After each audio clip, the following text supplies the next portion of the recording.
续来看这个高雄是不是有嘛有远景入去学校来办案呢？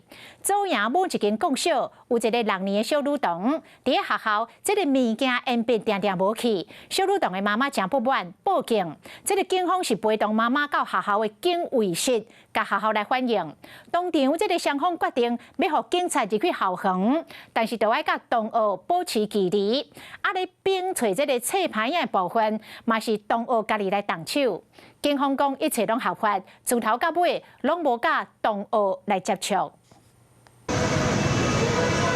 先囡仔做体操，一个口令，一个动作，单纯宁静的国校校园，哪会有这好的环境入去呢？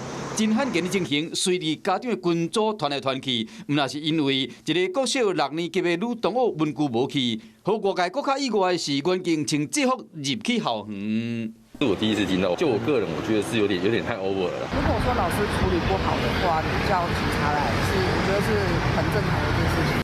高雄中央区一间高小，顶礼拜5放学进前，最后一节课，一个6年级的女同学因老母报警了，带2个穿制服员警坚持要入去校园。家长的情绪真激动，苦劝嘛无效，家长员警甲校方的人员要挡伫校门口。警察是家长带来的，当下为了安抚家长的部分哈，那警察这样提议，那我们的想象是说，第一个不可以直接跟孩子做接触，所以我们去给他做一个稍微区隔。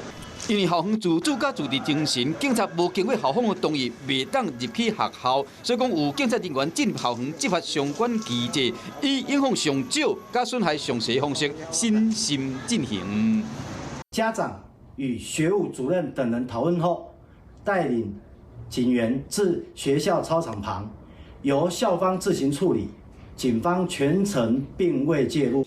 校方将计就计，和员警徛伫远远的所在。就这个机会，甲囡仔做一个机会教育。